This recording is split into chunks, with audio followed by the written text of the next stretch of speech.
Bonjour à toutes et à tous. Merci chaleureusement de venir assister donc à cette table ronde qui est organisée par l'Institut du monde arabe et l'ICIS dans le cadre de la chaire de l'Institut du monde arabe. Donc juste au niveau donc, de la structuration de la durée de ce débat, donc la table ronde va durer 2 heures qui se décomposeront en fait avec tout d'abord la première partie du débat avec nos intervenants que je vais vous présenter dans un petit instant, et ensuite on aura entre 20 et 30 minutes de questions-réponses avec la salle où donc vous pourrez poser vos questions à nos intervenants soit en français soit en arabe, puisque ce débat va être bilingue. Pour ces questions, je vous demanderai de formuler vraiment des questions précises et non pas de partir dans des grands monologues de façon à ce que chacun puisse prendre la parole. Donc ce débat qui nous intéresse aujourd'hui va donc porter sur les liens entre la pensée, la religion et les sciences modernes. C'est un sujet qui est particulièrement intéressant et d'une grande actualité en cette époque où finalement on note un retour de certains créationnismes dans la pensée religieuse. Alors pour parler donc de ce sujet, nous avons donc le plaisir d'accueillir tout d'abord Inès Safi. Inès Safi, donc bienvenue. Vous êtes ancienne élève de l'école polytechnique et vous êtes chercheuse au CNRS en physique théorique. Mais vous vous passionnez en parallèle pour les thèmes justement des sciences et du féminin en islam, thème que vous vous attachez à promouvoir au cours de débats et de colloques auprès du grand public notamment. Et vous êtes co-auteur de 2 livres justement qui portent sur le dialogue entre science et religion et qui s'appellent donc précisément Science et religion en islam, donc ouvrages qui ont été publiés en 2012 et 2013. Khaled Bencher, bienvenue à vous. Vous êtes donc docteur en sciences, vous êtes président de la Conférence mondiale des religions pour la paix et vous êtes également membre du conseil d'orientation de la Fondation de l'Islam de France. Vous, les Français, vous connaissent bien puisque vous animez Questions d'Islam sur France Culture et vous présentez également l'émission Islam sur France 2. Vous êtes l'auteur de nombreux ouvrages théologiques et philosophiques, notamment par exemple, entre autres, La laïcité au regard du Coran. Et votre dernier ouvrage paru tout récemment en 2018 s'intitule Petit manuel pour un islam à la hauteur des hommes. Dominique de Courcelles, bienvenue également. Dominique de Courcelles, vous êtes directrice de recherche au CNRS et directrice de programme au Collège international de philosophie à Paris. Vous êtes professeure intervenante également à l'école polytechnique. Vous avez publié et co-dirigé de nombreux ouvrages collectifs et vous êtes l'auteur de, par exemple, Global Diversité pour une approche multiculturelle du management qui est sorti donc en 2009. Et plus récemment, vous avez beaucoup donc contribué à un ouvrage qui s'appelle Actes pour une économie juste, dans lequel donc il est beaucoup fait question d'islam. Vous êtes également l'auteur et la réalisatrice du film Entre le feu et l'eau, qui a été produit donc en 2009. Jean Stone, bienvenue à vous. Vous êtes philosophe des sciences et vous êtes fondateur de l'Université interdisciplinaire de Paris. Vous êtes l'auteur de nombreux ouvrages importants sur les liens justement entre science et quête de sens. Entre autres, donc, Notre existence a-t-elle un sens, publié en 2007. Les clés du futur en 2015 et plus récemment, votre dernier ouvrage s'intitule Explorateur de l'invisible, une plongée au cœur des plus grands mystères de l'univers et de nous-mêmes. Jean Stone, vous êtes également très impliqué dans le dialogue interreligieux et vous avez été récemment le concepteur et le co-organisateur du colloque Science, Culture et Avenir de l'Humanité. La connaissance, la spiritualité et l'action peuvent-elles changer le monde ? Où vous aviez notamment donné la parole à des musulmans particulièrement engagés dans la critique du fondamentalisme comme Éric Geoffroy ou Nidal Guessoum. Et enfin, donc, Mohamed Charour, Vous êtes donc ingénieur, professeur de génie civil à l'université de Damas et vous êtes un des principaux exégètes contemporains du Coran. Vous avez publié en 1990 un ouvrage intitulé Le livre et le Coran, qui tente une nouvelle lecture du Coran à travers une analyse originale de la langue arabe qui était employée donc au 7e siècle. Cet ouvrage avait suscité de très nombreuses polémiques et à la suite de ces polémiques, avec une douzaine d'intellectuels arabes, vous avez appelé à une réinterprétation radicale du Coran lors d'un séminaire scientifique au Caire qui était intitulé « Islam et réforme » en 2004. Donc, vous êtes également l'auteur d'un ouvrage qui s'intitule « L'islam et la foi » en 1996, « Assécher les sources du terrorisme » en 2008 et plus récemment « Les histoires du Coran, une lecture contemporaine » en 2010. Donc bienvenue à toutes et à tous et je vais à présent donc vous donner la parole pour donc que vous nous fassiez part de vos réflexions sur le thème d'aujourd'hui et nous allons commencer par Dominique de Courcelles. Merci. Oui, donc bonjour à tous, merci à Virginie pour cette présentation. Alors c'est vrai que j'avais plutôt prévu dans la première version de l'organisation de cette table ronde de parler en dernier, donc quelquefois certains de mes propos seront un peu globaux ou conclusifs, ou en tout cas ce sera peut-être un appel à certaines choses. Bien. Pour compléter ma présentation, je voudrais dire que je suis donc, je travaille beaucoup en histoire comparée des cultures et des religions, mais je travaille beaucoup sur la question des 4 éléments du monde, dans le monde hispanique et dans le monde arabo-musulman, qui sont des mondes totalement liés par l'histoire, par l'espace, comme vous le savez. Et donc je m'intéresse à la circulation des hommes et des idées. Et je pense que nous sommes tous là ici parce que nous nous intéressons à ce thème. Donc ce qui m'a tellement plu dans cette problématique qui était proposée, c'est que cette problématique, et je dirais à partir de l'œuvre de mon cher et éminent collègue Rojdi Rached, eh bien cette problématique proposée, c'est une histoire de rencontres, de croisements, d'imbrications multiples, pensée, science et religion dans le monde arabe. Alors que sont la pensée, la science, la religion dans le monde arabe, sinon un patrimoine magnifique? Je travaille beaucoup sur les questions de patrimoine. Je suis chartiste, je fais l'école des chartes à l'origine. Donc un patrimoine magnifique, à la fois matériel et immatériel, à la fois substance et forme, ressortant à ce patrimoine universel dont précisément Rojdi Rached, et c'est indiqué dans la présentation de la journée, a su si bien décliner les aspects scientifiques les plus complexes, physiques, mathématiques, etc. Scientifiques. Donc ce que l'on peut dénommer comme un patrimoine de pensée, de science, de religion, est le fruit de l'hybridation et de la migration qui sont au cœur même de l'idée de culture, car il n'y a pas d'entités nationales ou régionales comme des espaces unis, clos, fermés. Ce qui importe, ce qui est prodigieux, ce sont tous les processus de croisement transfrontaliers et les imbrications multiples entre des aires culturelles qui sont éloignées. Pensée, science, religion, toutes trois sont depuis que l'homme est. Elles s'avèrent ainsi immortelles, ou presque. Elles se transforment sans cesse, tandis que nous sommes mortels. Nous les rencontrons tout au long de notre vie. Nous nourrissons d'elles et de leurs mouvements, de leur histoire mouvementée, de leurs mythes, de leurs rites, de leurs élaborations, sans cesse renouvelées, des élaborations technologiques, spirituelles. Nous nous nourrissons également de leurs errances, de leurs errements, peut-être de leurs erreurs, n'ayons pas peur de le dire. Science sans conscience est la ruine de l'âme, a écrit Rabelais, un Français, au XVIe siècle. On ne parlait pas encore de France complètement, disons, un homme de ce territoire. Et on ajoute que la ruine de l'âme, eh bien, c'est la mort quelquefois. Alors bien sûr, il y a un jeu de mots entre science et conscience. Conscience, ça vient d'un mot latin. Le cum, c'est ce qui accompagne avec, ce qui se partage au niveau de la connaissance, Donc une histoire mouvementée, une histoire en mouvement, qu'est-ce qu'une histoire mouvementée? C'est une histoire de heurts, d'affrontements, aussi de conciliation, d'intégration. L'histoire est pleine de ces heurts et affrontements plus ou moins forts.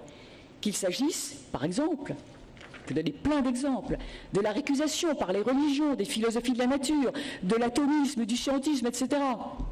On pourrait multiplier les exemples. Et par les sciences, des religions elles-mêmes, de leurs histoires, de leurs principes, etc. Quelle pertinence y a-t-il là? Quant aux conciliations et intégrations plus ou moins prétendues ou réussies, il y a là, somme toute, peu d'idées nouvelles, beaucoup trouvant leur justification et origine potentielle, il faut le savoir, il faut le dire, dans des observations très populaires, traditionnelles, parfois triviales, qui sont utilisées à des fins souvent idéologiques et politiques. Les religions monothéistes appellent à ne se fier qu'à un texte révélé, un texte qui a besoin d'être lu et déroulé dans le temps, un texte qui est ressorti au temps. Eh bien, il est intéressant de se rappeler que le Bouddha, et cela m'amuse évidemment d'en parler ici, dans cet endroit, le Bouddha, interrogé par les habitants d'un village qui s'appelait les Kalamas. Et ça m'intéresse parce que le terme Kalama fait peut-être écho au Kalam. Donc c'est suggestif. Et donc il est interrogé par les habitants qui lui demandent ce qu'il faut croire ou ne pas croire. Et voilà ce qu'il répond. Je cite, « Ne prenez pas pour vrai tout ce qu'on vous dit, même si ces paroles viennent de votre maître. Ne prenez pas pour juste toutes les traditions, les rumeurs, les déductions, les analogies de toutes sortes. Mais lorsque vous avez observé et savez par vous-même que certaines choses sont fausses et mauvaises, alors renoncez-y. Et lorsque vous avez observé et savez par vous-même que certaines choses sont bonnes et vraies, alors acceptez-les et suivez-les. » Fin de citation. Cette parole est évidemment intéressante dans la mesure où elle souligne l'importance de la reconnaissance de la faillibilité humaine et dans la mesure aussi où elle désigne une sagesse possible, scientifique, religieuse, humaine. La sagesse n'est-elle pas précisément dans ces processus de croisement et dans les imbrications multiples entre ères culturelles? Et c'est pourquoi j'ai beaucoup apprécié que le terme « pensée » soit au début, au commencement de la thématique qui nous était proposée ici cet après-midi, pensée, science, religion. En effet, pensée, science, religion s'informent mutuellement. La pensée, elle nous rend capables de poser la question de l'impensable, justement, de l'inconnaissable, de l'autre. La science, pour sa part, ne cesse de repousser les frontières de la connaissance et donc du réel, cependant que la religion nous amène dans un au-delà du réel et de la substance. Et vous connaissez la belle formule d'Alexandre Coiré, expliquer le réel par l'impossible. Et je pense que c'est intéressant de la méditer ici pour notre réflexion. Alors il a été dit de cette phrase de Coiré qu'il s'agissait là du pari de la physique moderne selon Galilée. Je parle sous le contrôle des physiciens ici. Mais il est probable que cette affirmation renvoie à une histoire beaucoup plus éloignée.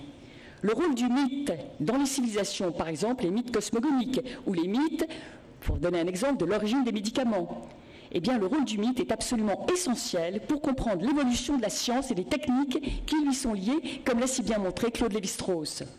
Et la façon de dire, penser, transformer en technologie la science a alors à voir avec la culture et avec la religion, car le mythe c'est aussi l'expression et l'information des croyances et des théologies et de leur évolution. Et donc la vertu interprétative des mythes va consister à appliquer le passé au présent pour le rendre, ce présent, compréhensible. Alors est-ce que la pensée n'a pas besoin à la fois de science et de religion, c'est-à-dire d'observation et d'expérimentation, comme de prise de conscience globale qui ne nécessite plus les images ni les paroles? Et là je voudrais encore citer quelqu'un, Albert Einstein, qui a admis, je le cite, « L'esprit scientifique, puissamment armé en sa méthode, n'existe pas sans la religiosité cosmique. Sa religiosité consiste à s'étonner, à s'extasier devant l'harmonie des lois de la nature, dévoilant une intelligence si supérieure que toutes les pensées humaines et toutes leurs ingéniosités ne peuvent révéler face à elle, cette pensée supérieure, que leur néant dérisoire. » Fin de citation.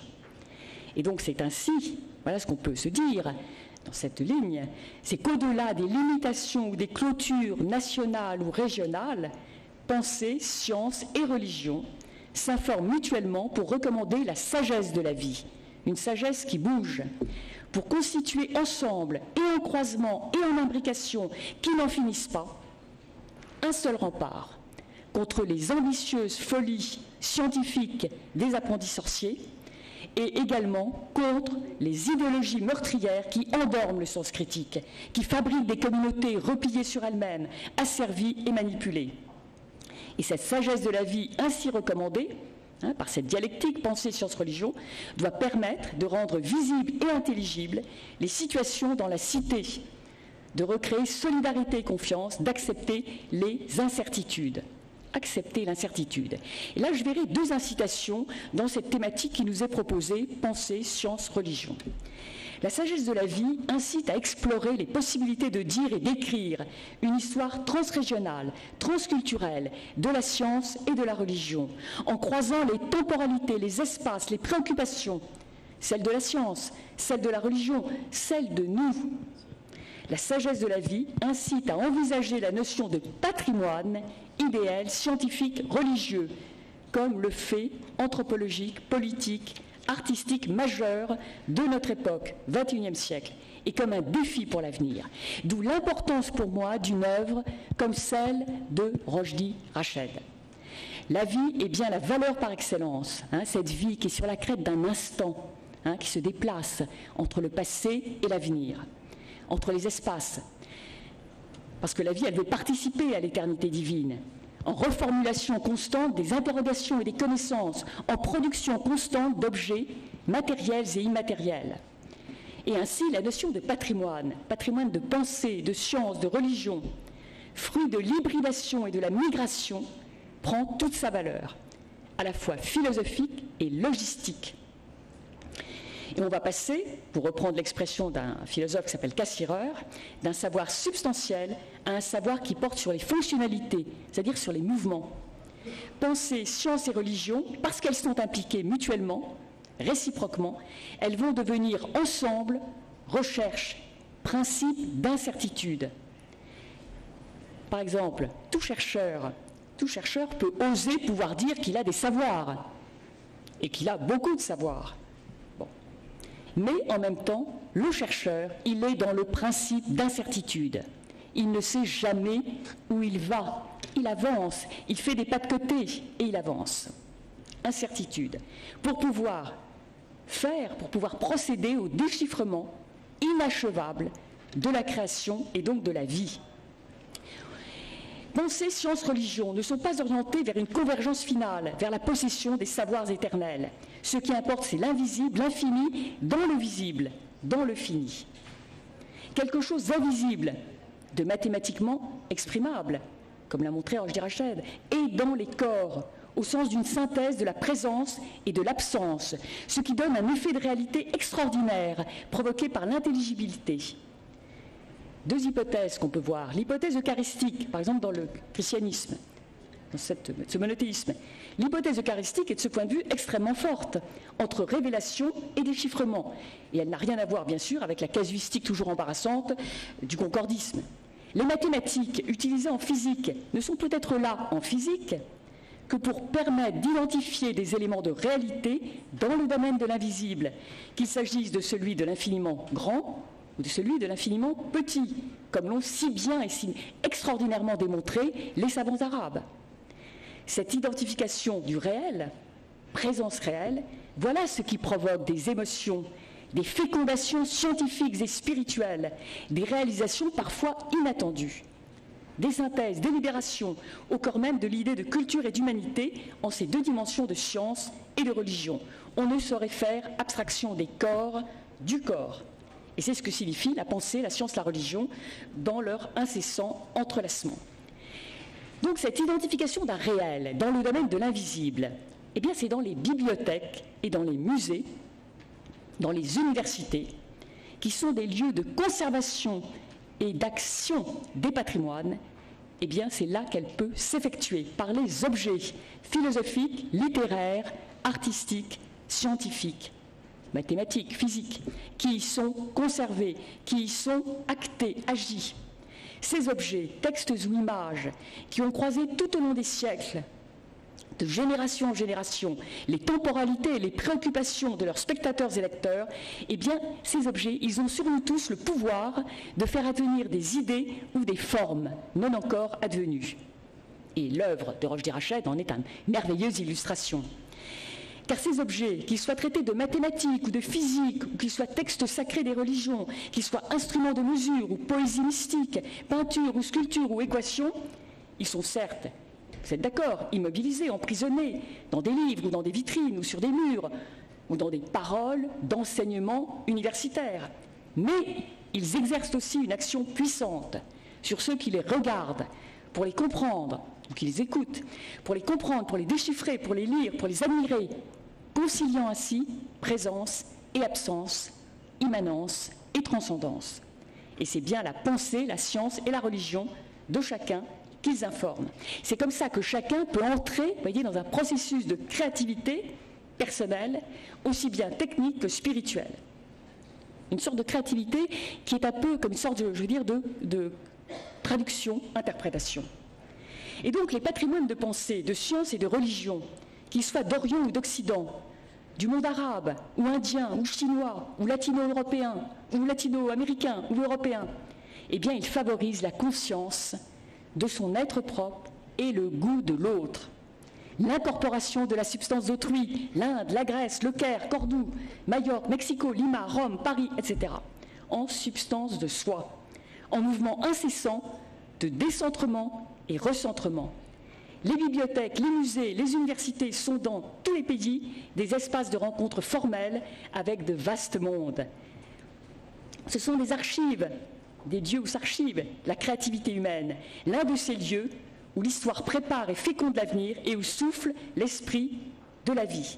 Dans cet accès si fondamental au patrimoine universel, au patrimoine de l'humanité, cet accès que revendique Rochdy Rached dans son œuvre, eh bien le rôle des chercheurs comme lui est essentiel.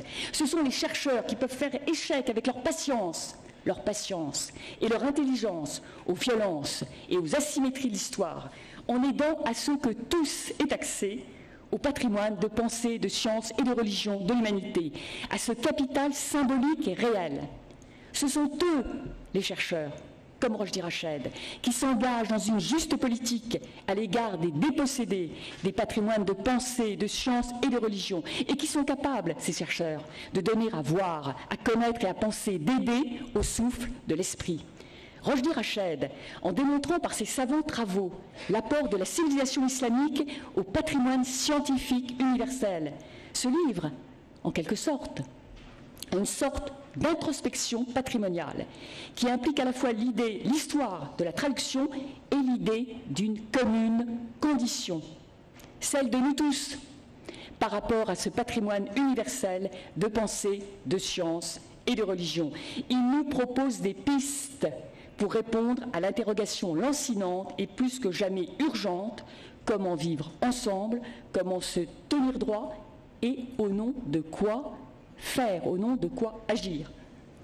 La chaire de Lima, et nous sommes ici grâce à cette chaire de Lima, intitulée Pour une pensée arabe moderne, est ainsi une chaire d'histoire parfaitement prospective et expérimentale. Et j'espère que Mojeb sera d'accord là-dessus. Elle se nourrit d'entrelacements avec l'histoire des sciences et des religions. Elle participe d'une traversée responsable et libre des multiples lieux du savoir. Et je voudrais conclure là-dessus, et certainement en reprenant tout ce que vous allez dire et exposer avec votre science qui dépasse la mienne. Je ne suis pas physicienne ni mathématicienne. Un appel, je pense, et ici à Lima, ça a particulièrement de sens de faire cet appel, un appel pour une traversée ensemble, responsable et libre, des jeunes, des moins jeunes, de tous. Et ça peut peut-être être une mission de Lima. Traverser ensemble des multiples lieux du savoir, conscience de ce patrimoine universel qui nous nourrit tous. Une mission de Lima, au cœur d'une grande ville européenne dont on voit les toits ici, les toits sous nos yeux, qui disent bien la multiplicité du monde sous un ciel globalement partagé. Une traversée qui peut être ensemble, qui peut être pleine d'espérance malgré tout et en dépit de tous les problèmes que nous pouvons connaître. Mais donc pour cela, je pense, la chaire de Lima et ce qu'on fait ici est vraiment un motif, un principe d'espérance. Je vous remercie.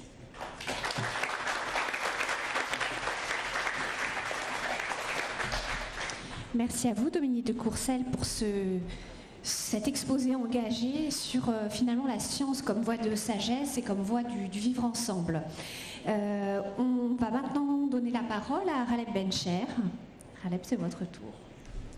Mesdames et messieurs, bon après-midi.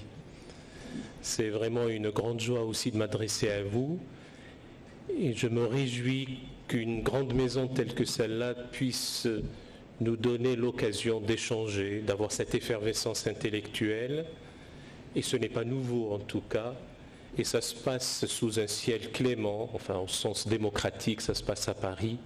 Ce que j'aimerais que de tels débats puissent avoir lieu en contexte islamique et dans le monde arabe.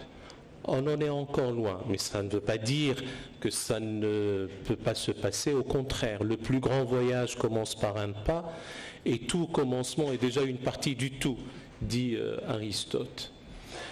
Alors le triptyque de nos jours, d'aujourd'hui, c'est pensée, science et religion. Dominique de Courcelles nous a montré avec vraiment brio et humilité, l'humilité de celui qui sait, de celle qui sait en l'occurrence. Et si vous en êtes d'accord, j'ai envie de partager avec vous la réalité de ce triptyque, de ces trois volets. Qu'en est-il maintenant dans le monde arabe? Je ne dis pas le monde islamique, je connais la maison, c'est le monde arabe qui nous intéresse. À propos de la pensée, à propos de la science et à propos de la religion. Votre serviteur a toujours été un homme foncièrement serein et optimiste. Donc ce que je vais dire ne relève d'aucune haine de soi, d'aucune autoflagellation, d'aucune critique gratuite. Mais c'est un constat amer. La pensée est un encéphalogramme plat. Il n'y a rien, ou très peu. On a quelques amis ici présents, quelques maîtres, mais il n'y a pas grand-chose. Il n'y a pas grand-chose parce que, je dis nous, je m'exprime comme citoyen français, mais aussi et surtout en l'espèce comme arabe.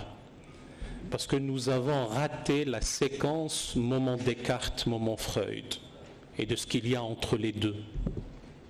Quand je dis moment, c'est au sens hegelien du terme, un temps de rupture, un temps de passage, un temps de réflexion d'une situation à une autre. Ici, au moins, en ayant raté cette séquence, on s'était agrippé ou on a consolidé la pensée d'un Mullah Sadr al-Shirazi ou celle de son maître Mir Damad, l'école disparant.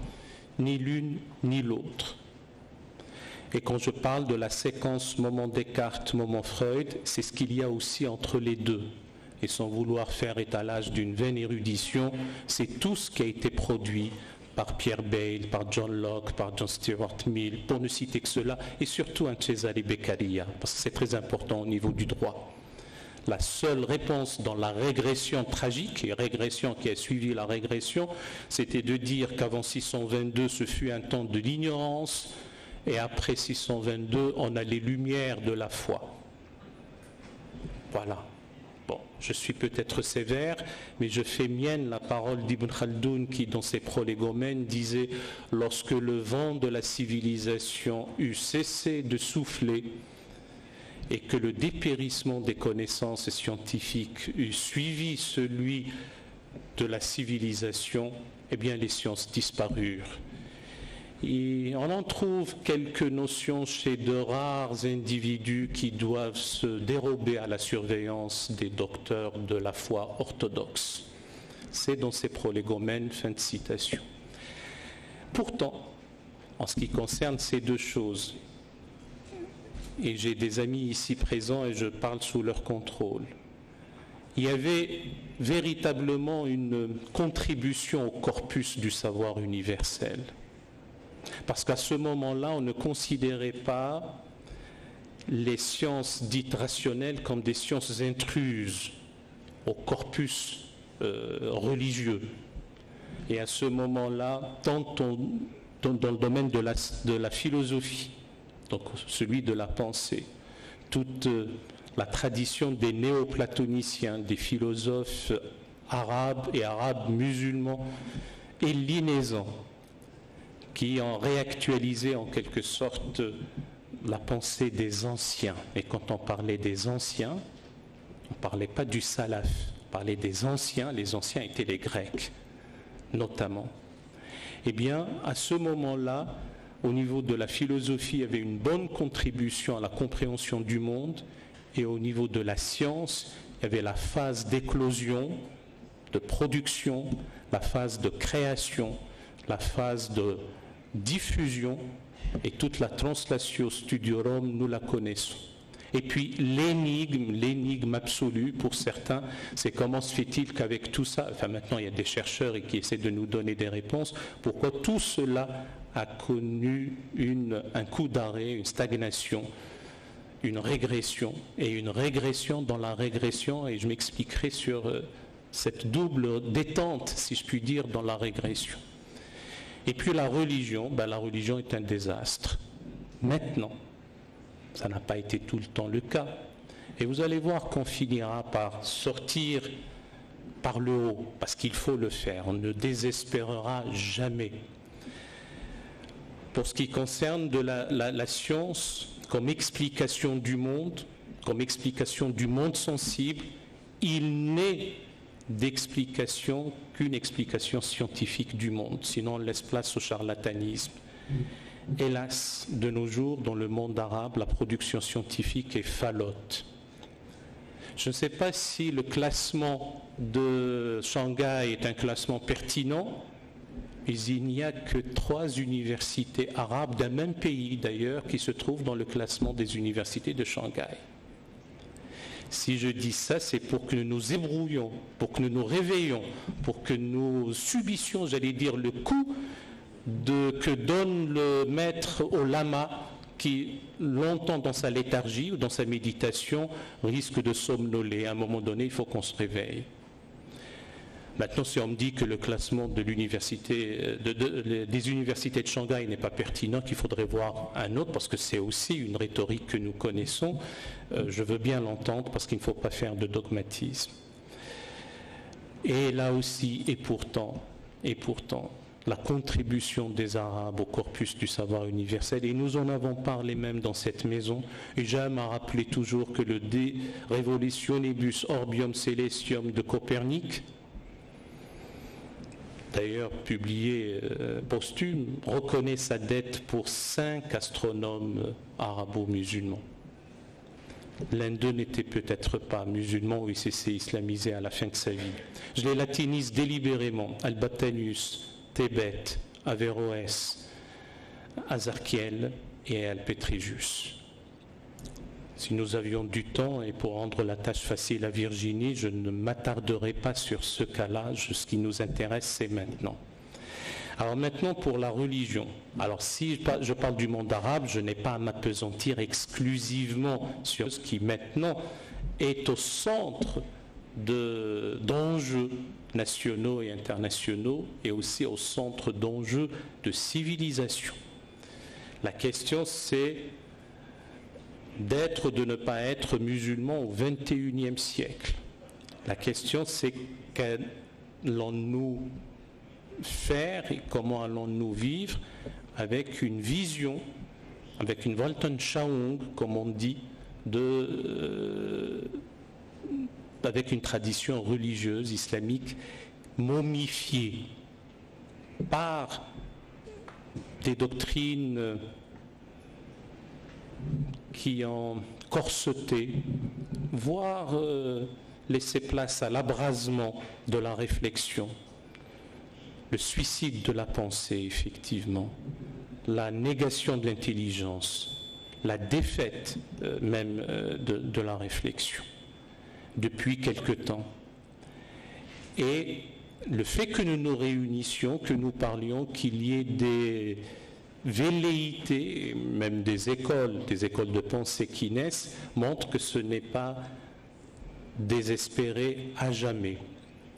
Et de mon point de vue, je finirai là-dessus, il y a 3 grands chantiers titanesques auxquels la pensée théologique, notamment dans les contextes islamiques, doit relever ces défis, ces enjeux. Le premier est celui de la liberté de conscience, de la liberté d'expression, de la liberté de création, de ne plus jamais criminaliser l'apostasie, de laisser place effectivement à cet élan, et que la croyance, que les questions de foi relèvent d'une adhésion intime et spontanée dans un acte libre, en être libre. Il s'agit de la dignité de l'homme, de la dignité de l'être humain, de répondre présent à l'appel transcendant en conscience et en liberté. Le deuxième, et là aussi on aura à dire beaucoup de choses, j'ai eu l'occasion de le répéter, pardon pour les redondances, le scotum. Un scotum, pour ceux qui savent, chez les ophtalmologistes, est la lésion du nerf optique. Le scotum de la pensée en contexte islamique de nos jours est cette affaire de liberté de conscience, et cette affaire de liberté tout court, et avec tout ce qui en découle, notamment le pluralisme, l'enseignement à l'altérité notamment confessionnelle, la désintrication de la politique d'avec la religion. On ne peut pas venir dire qu'on a pénétré le désir politique de Dieu, qu'on a scruté sa volonté, et de surcroît qu'on l'impose à autrui. Et donc, de ce point de vue-là, laisser place, de mon point de vue, je n'ai aucun dogmatisme là-dessus, ce sont des convictions révisables, interrogeables, discutables, et qui doivent être confrontés avec d'autres idées.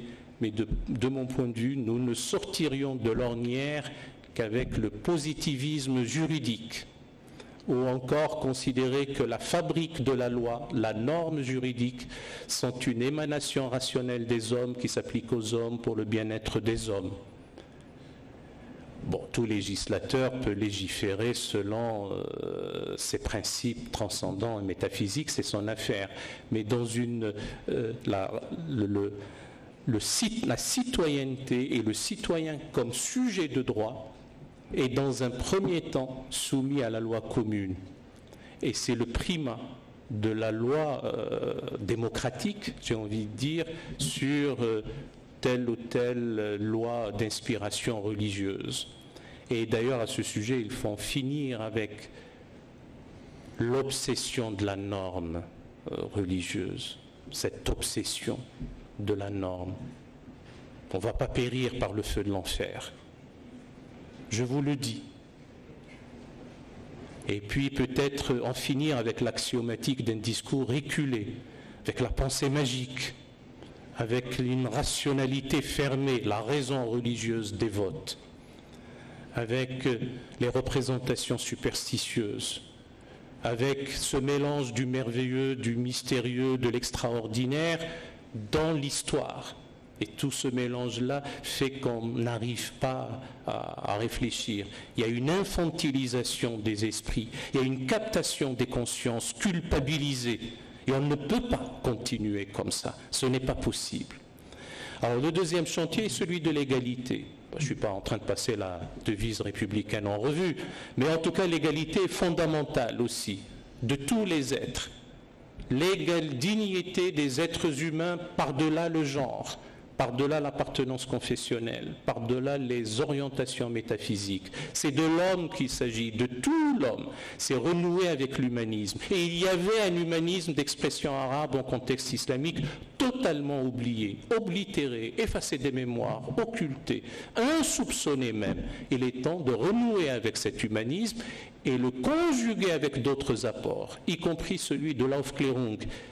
Les Lumières qui ont trahi d'ailleurs leurs idéaux avec le colonialisme, avec beaucoup de choses. Mais en tout cas, il reste en tout cas une réflexion sur l'homme, la prise en charge de l'intérêt de l'homme. C'est prendre en considération la conquête du bonheur et la quête du salut dès ici-bas, dans ce monde-ci.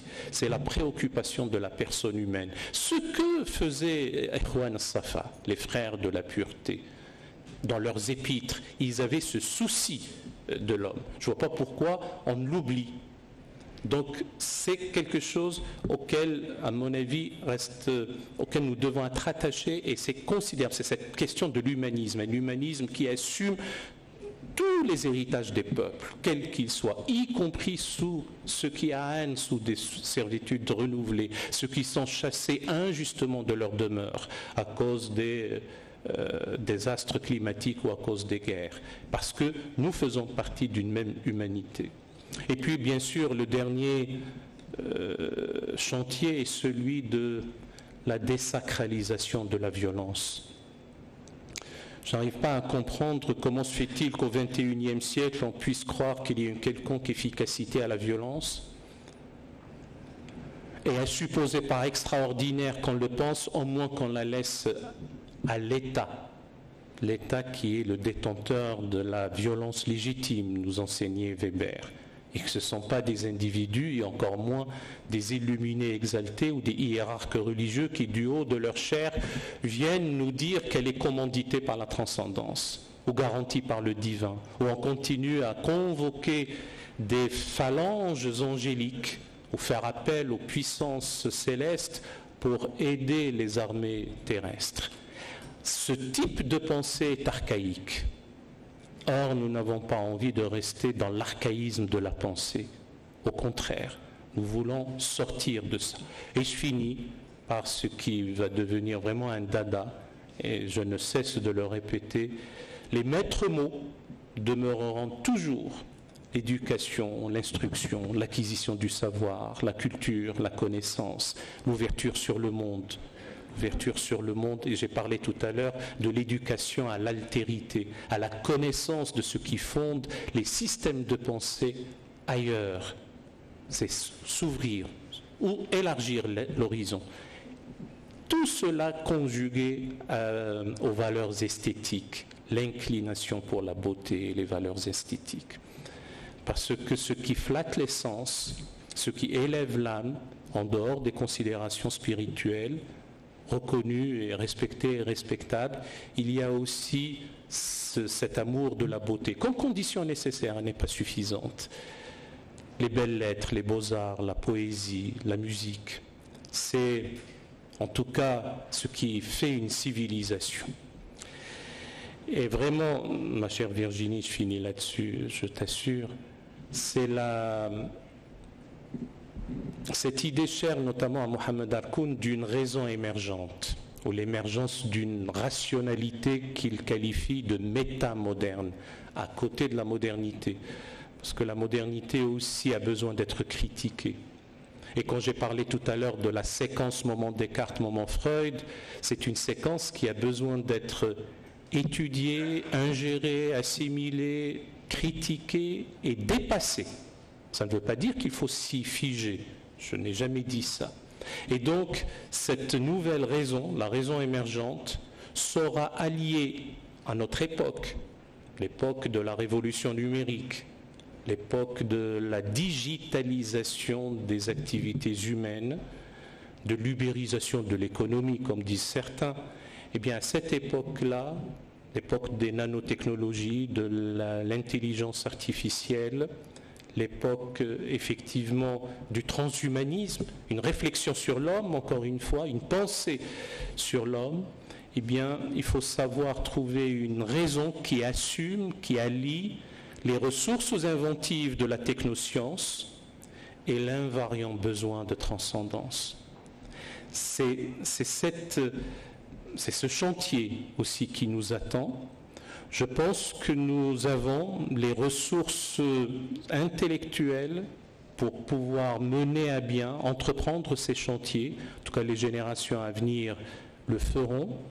Et de ce point de vue-là, le monde arabe renouera encore une fois, ce n'est pas qu'un vœu pieux, avec la notion de civilisation, avec la notion de la grandeur et avec la notion de la dignité de l'homme.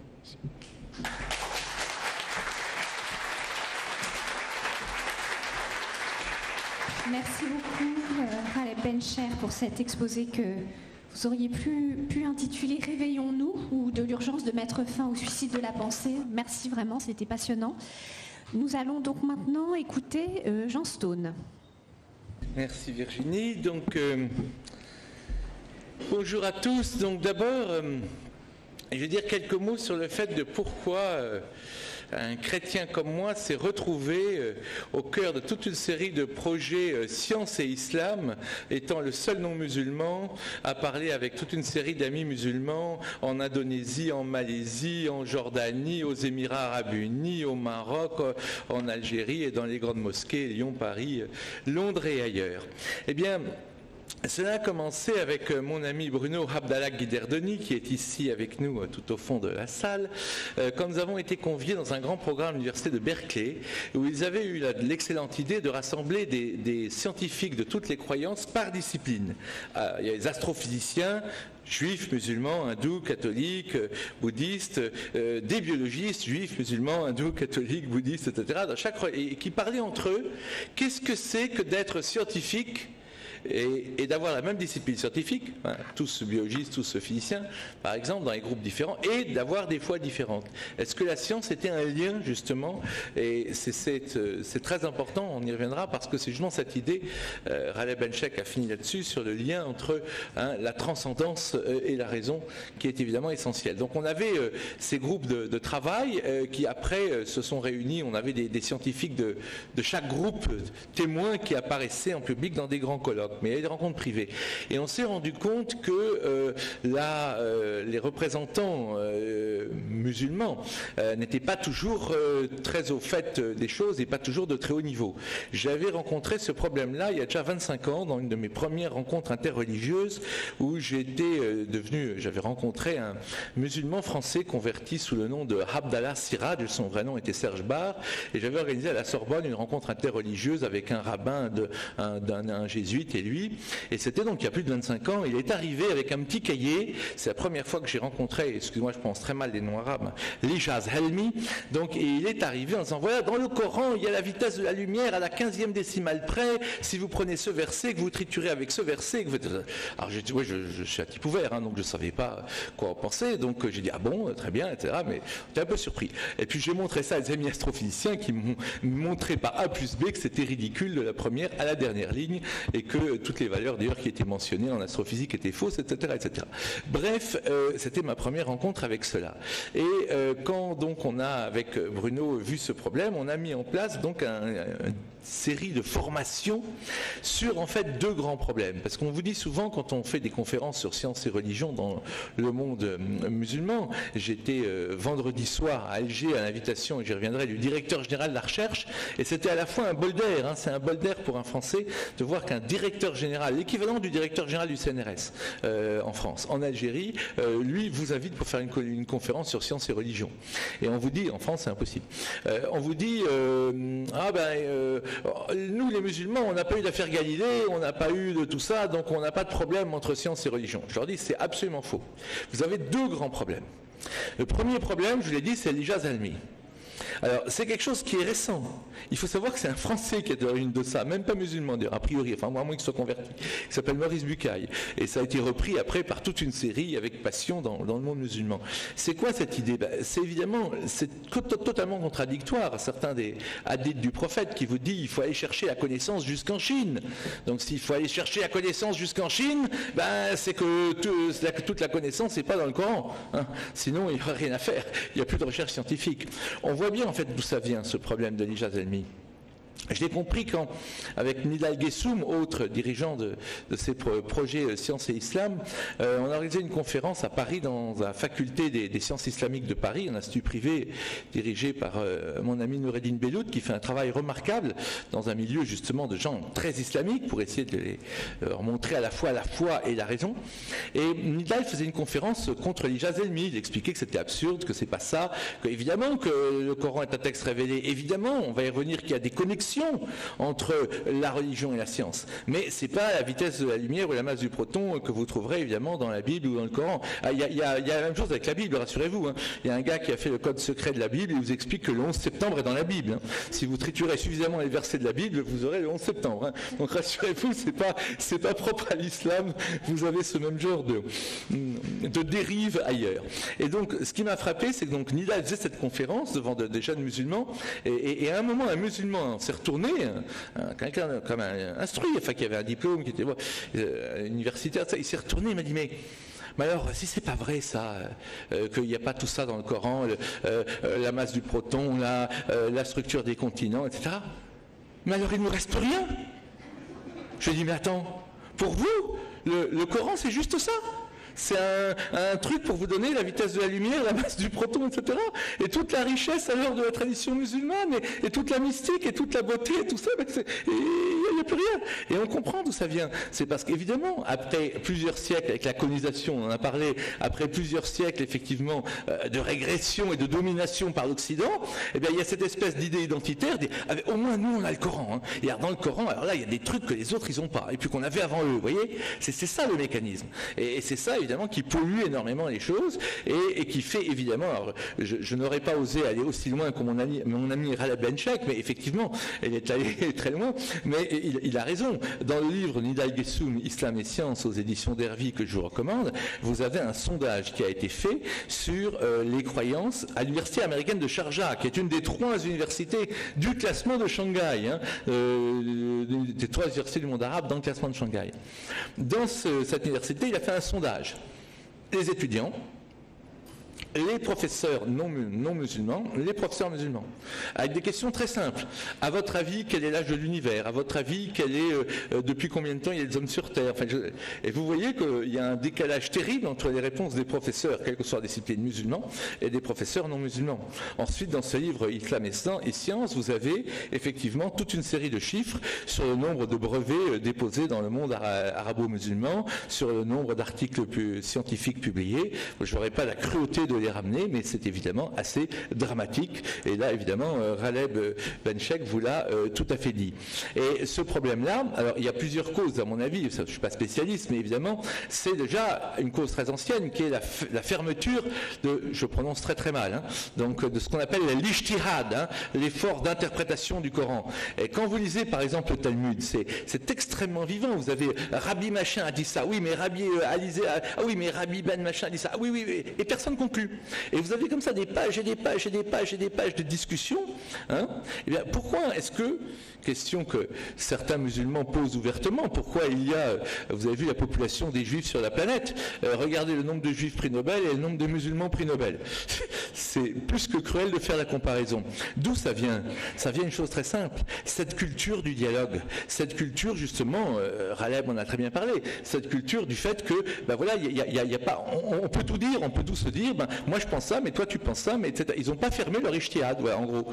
Et donc certains juifs, même complètement athées, j'ai la chance d'avoir été l'ami d'une vingtaine de prix Nobel, certains donc sont des juifs croyants, d'autres sont des juifs athées, mais ils ont cette culture de la remise en cause, du dialogue, il n'y a pas de dogme, etc. Et donc on peut discuter, tous discutent. Ouais.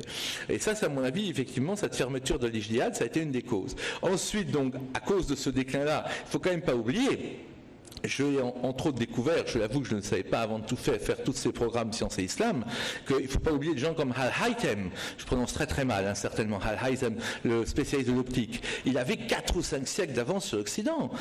En astronomie, tu as mentionné comment Copernic, le cycle de Tutsi, par exemple, Al-Tutsi, a inspiré Copernic. Vous avez donc tous ces gens-là que j'ai eu, moi, avec mes amis musulmans, la chance de découvrir, et on n'enseigne pas ça en Occident. C'est vrai, c'est une injustice que certains penseurs arabo-musulmans avaient 5 siècles d'avance sur l'Occident. Donc visiblement il y avait une matrice formidable, magnifique dans l'islam, puisque la preuve elle est là. Et elle a effectivement disparu, on le voit bien, elle s'est desséchée, et je pense qu'une des causes c'est évidemment cette sclérose du libre débat, et ça encore une fois Ghaleb l'a expliqué mieux que moi, donc je n'y reviendrai pas. Donc là-dessus le deuxième problème, c'est lié à celui-là aussi, mais c'est le littéralisme. Encore une fois, je vous ai dit, c'est très intéressant pour moi de faire des conférences sur sciences et religion des deux côtés de la Méditerranée, et j'en fais donc très régulièrement. Eh bien là, quand j'étais en Algérie, j'ai discuté avec une dame qui était chercheuse en neurosciences de haut niveau. Elle a été invitée dans des grandes universités américaines, donc c'était une personne déjà âgée, c'est pas un étudiant qui sort. Et après ma conférence, elle essayait de me démontrer qu'en fait le singe descendait de l'homme et non pas l'homme descendait du singe. Pourquoi ? Parce qu'il y a une phrase du Coran qui explique que, évidemment, Dieu a puni certaines personnes et ils sont restés, etc., sous cette façon-là, et tout. Et donc, effectivement, elle m'a dit, vous voyez, bon, ça doit être les singes. Donc, en fait, ce sont des hommes qui se sont transformés en singes. C'était une grande chercheuse en neurosciences. Et partout où je passe, et le Nidal Guessoum le montre encore mieux dans son livre, le truc où ça choque le plus, les musulmans peuvent être forts en physique, on en a preuve ici d'ailleurs, en astrophysique, Nidal et bien d'autres, en mathématiques. Le principal déficit aujourd'hui dans le monde arabo-musulman, il est sur la biologie. Et pourquoi il est sur la biologie ? C'est très facile à expliquer. Parce que justement, il y a ce problème de l'évolution de la vie. Et dans le livre de Nidal, il y a un cas extraordinaire. C'est un chercheur en biologie de l'université américaine de Sharjah. On lui demande est-ce qu'il croit en l'évolution de la vie ? Est-ce qu'il croit que l'homme peut descendre du singe ? Et d'un animal. Parce qu'en général, les musulmans n'ont pas de problème avec l'évolution en général, mais attention, pas pour l'homme, l'homme ça a été créé à part. Donc, la réponse du gars est extraordinaire, et je vous jure qu'elle est vraie. Il dit, ça dépend où je suis. Ah bon ? Oui, quand je suis au mon bureau, je sais que l'homme descend du singe parce que j'ai les preuves scientifiques. Mais quand je suis chez moi, en tant que musulman, je sais que l'homme ne descend pas du singe. Voilà, c'est le cerveau coupé en deux. Eh bien, ce problème-là, rassurez-vous, il existe aussi dans la modernité, nous, en Occident. Ça a été développé par C.P. Snow, mais il est moins cruel ou moins directement visible. C.P. Snow est un grand écrivain anglais, Charles Pierre Snow, qui a parlé en 1920 ce qu'il y avait un gap qui s'établissait entre deux cultures. D'un côté, vous avez la culture traditionnelle, pour nous en Occident issu du christianisme, qui nous dit que le monde a un sens. Et puis vous avez la culture scientifique, technologique, qui nous donne tout ce progrès, qui nous donne l'électricité, les médicaments, les antibiotiques, la durée de vie que nous avons, voyez, et qui semble nous dire que le monde n'a pas de sens. Donc on est, nous aussi, la modernité, nous sommes des hommes schizophrènes. Nous sommes des hommes coupés en deux à cause de ce fossé entre la culture scientifique et la culture traditionnelle et religieuse. Eh bien, dans l'islam, vous avez ce problème de façon peut-être encore plus vivace aujourd'hui, tel que je viens de le décrire. Alors, quelles sont les solutions face à ce problème? Encore une fois, moi je parle de l'extérieur, mais je dis deux choses. Premièrement, quand je parle à des musulmans, je leur dis toujours, attention, il y a un point sur lequel nous sommes tous d'accord, nous ne sommes pas Dieu. Bah oui. Aucun fondamentaliste peut vous dire qu'il est Dieu, parce que dans ce cas-là, il n'est pas croyant. Donc, comme vous n'êtes pas Dieu, et moi non plus, il n'y a que Dieu qui sait exactement ce qu'il a voulu dire dans le Coran. Et donc vous ne pouvez pas me dire, par exemple, nous créâmes l'homme d'une argile extraite d'une boue malléable 15-26, et il a commencé la création de l'homme à partir de l'argile, puis il tira sa descendance d'une goutte d'eau 32-7 dans le Coran. Vous ne pouvez pas me dire que c'est exactement ce que Dieu a voulu dire. Par exemple, c'est juste une idée. Vous allez dire que je fais peut-être de l'hijaz. Oui, why not?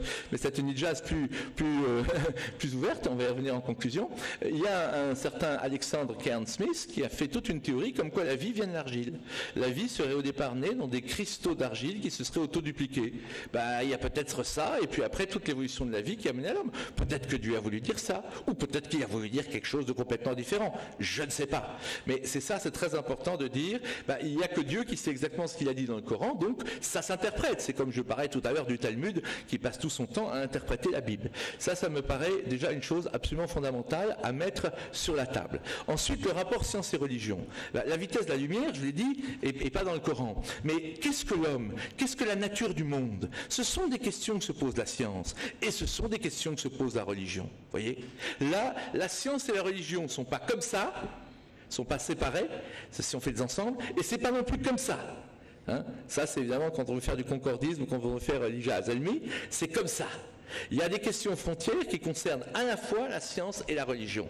Et c'est là où on peut creuser, et c'est là où on peut trouver justement la possibilité de mettre sur place une vision du monde qui soit unifiée, qui ne soit plus une vision du monde schizophrène. Parce que effectivement, un monde où il n'y a que la religion sans la raison, c'est un monde qui engendre des monstres. Et nous le voyons. Mais, et c'est le problème de l'Occident, un monde où il n'y a que la raison, et on a oublié la tradition, la religion, la mystique, la spiritualité, eh bien c'est un monde qui n'a pas de souffle, c'est un monde qui naturellement n'attire plus. Et le drame de certains de ces jeunes qui viennent de nos banlieues et qui vont se faire exploser en Syrie, le pire, c'est que pour certains, ils donnent un sens à leur vie. Vous vous rendez compte? Ils donnent un sens à leur vie en se tuant. C'est quand même horrible. Et c'est aussi une question qui nous est posée. C'est que nos civilisations ne sont plus capables, en tout cas pour l'Occident, pour la modernité, de donner justement ce sens. Voilà pourquoi il est tellement important, voilà pourquoi moi-même j'essaie modestement de me consacrer à ce domaine de science et religion. Parce que c'est la seule façon de construire un homme postmoderne, après un monde qui a été un peu trop basé sur la transcendance et un monde un peu trop basé sur la raison, de bâtir un monde qui puisse marcher solidement sur ses deux pieds, qui soit à la fois la transcendance et la raison. Je vous remercie.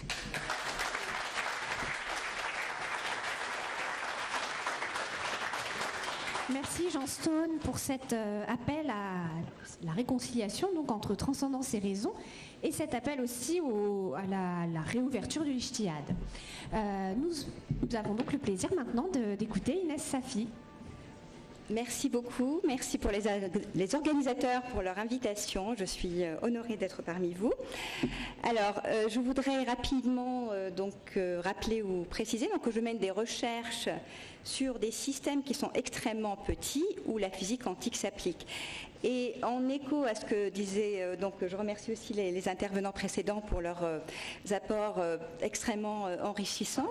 Je voudrais quand même rappeler quelque chose, c'est que quand je rédige des articles scientifiques dans les revues internationales, en fait, je contribue à accroître le classement de mon université Paris-Saclay à l'échelle internationale et pas du tout la Tunisie où j'ai grandi.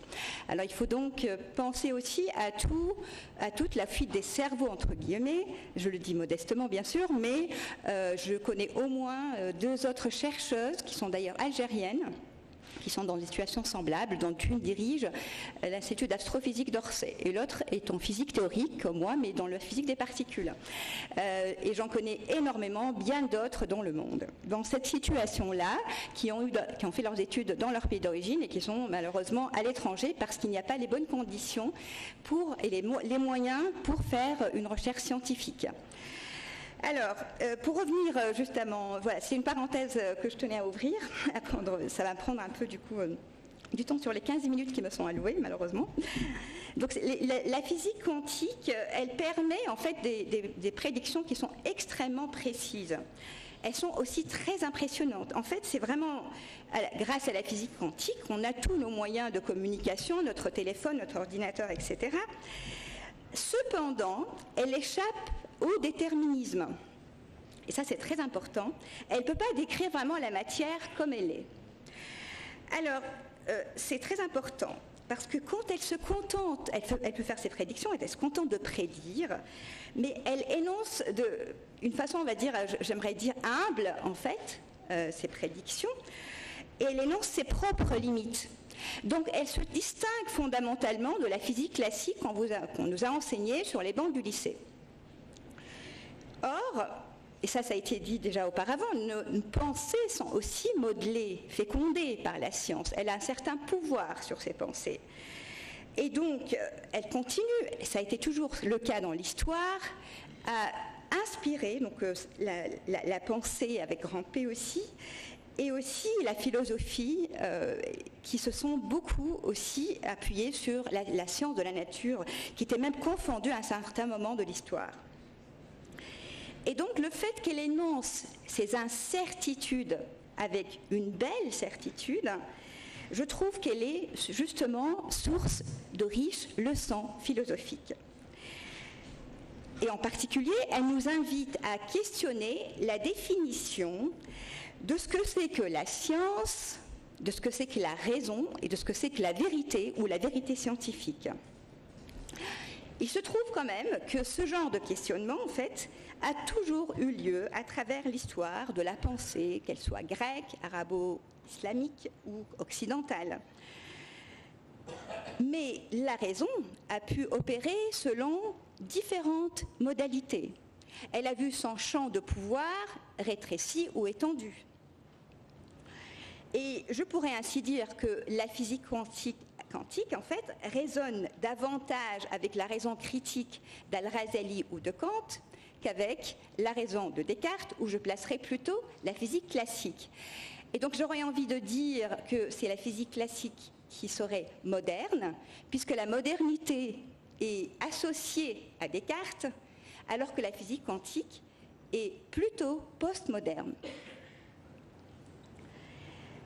Évidemment, on parle de la raison de Descartes qui, un peu dans le sillage de la raison d'Aristote, qui ne se réduisait pas nécessairement non plus à une rationalité appauvrie qui est répandue de nos jours et que je voudrais un peu aborder par la suite.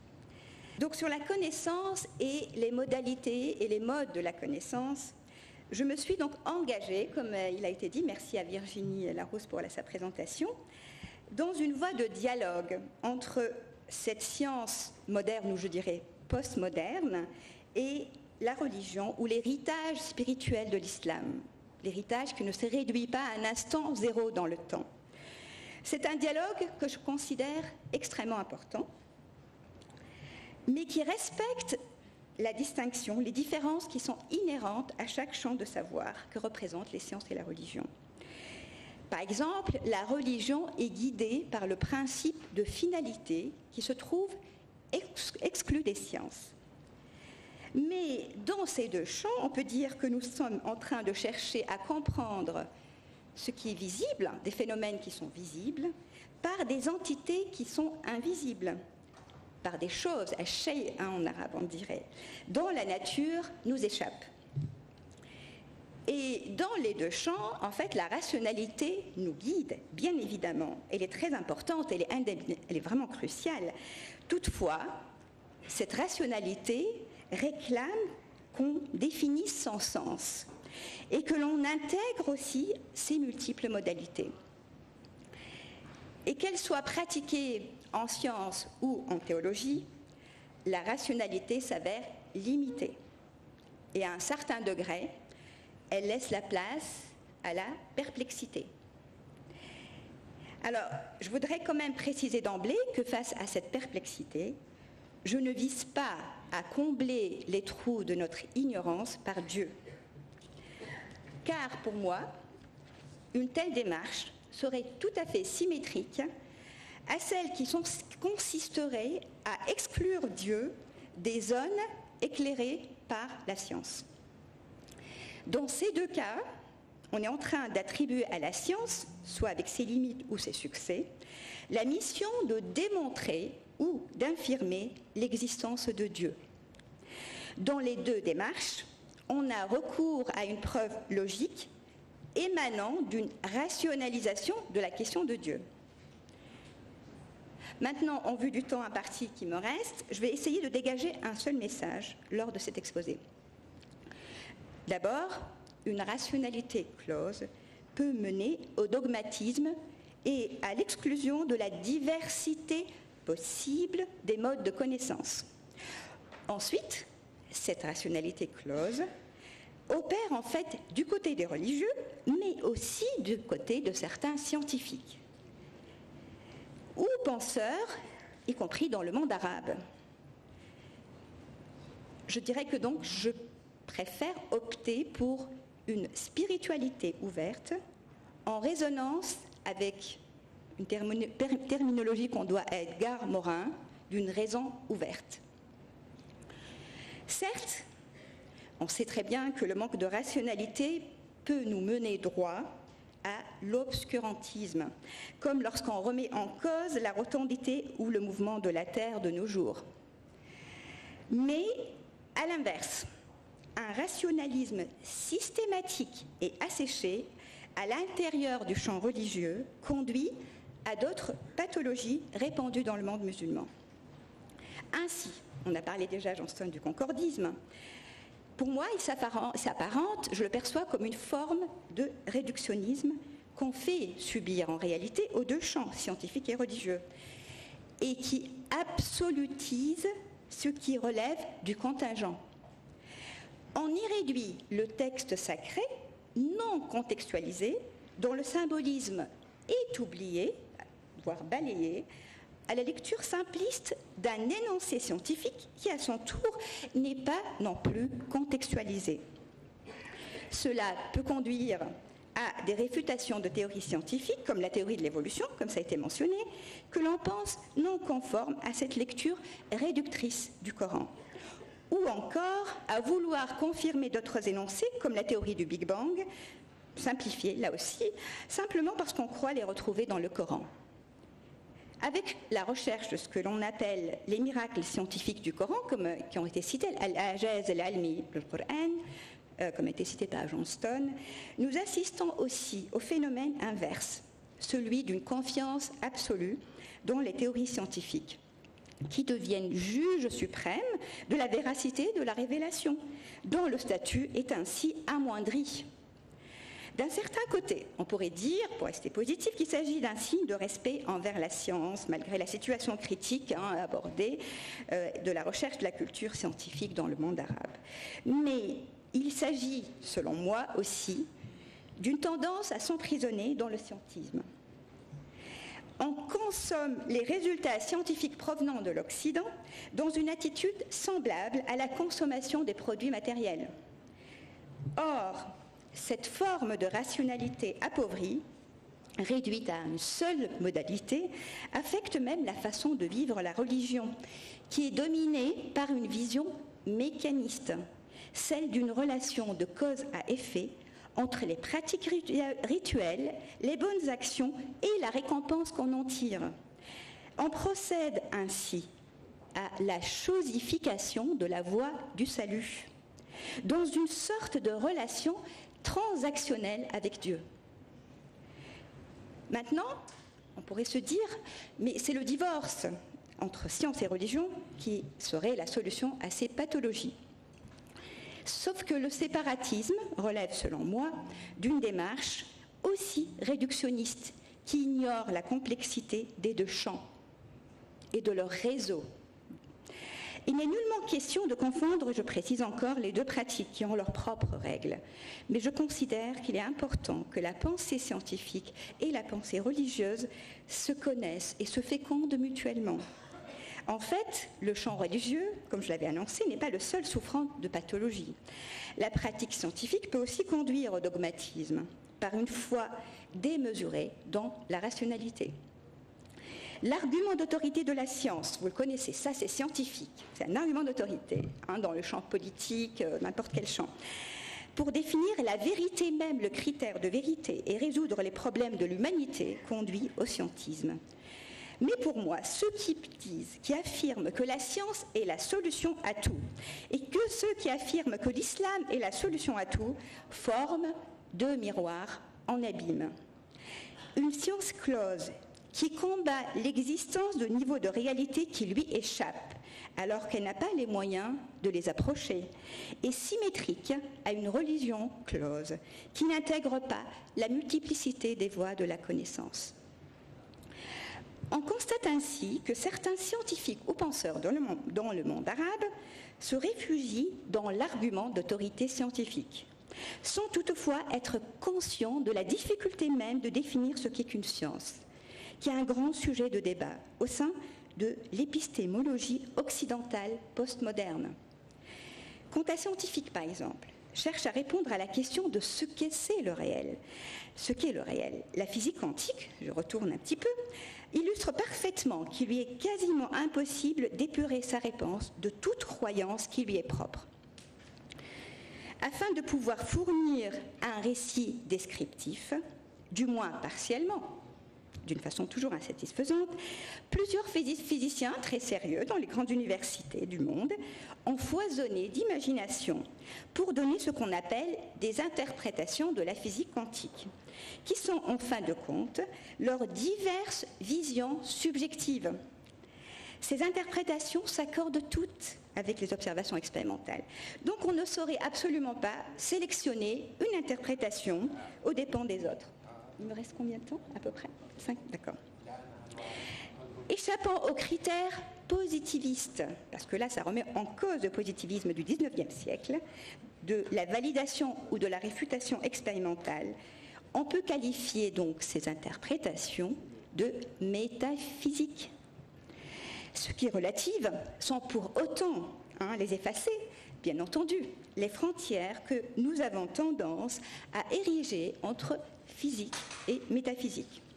Et d'ailleurs, un des fondateurs de la physique quantique, Max Planck, a écrit « La foi est une caractéristique dont ne peut se passer un scientifique. » En fait, lui et d'autres fondateurs de la physique quantique étaient tellement choqués par leur théorie, opposée au schéma cartésien, qu'ils sont allés chercher dans la tradition extrême orientale des visions métaphysiques, les aidant à donner un sens à leur découverte.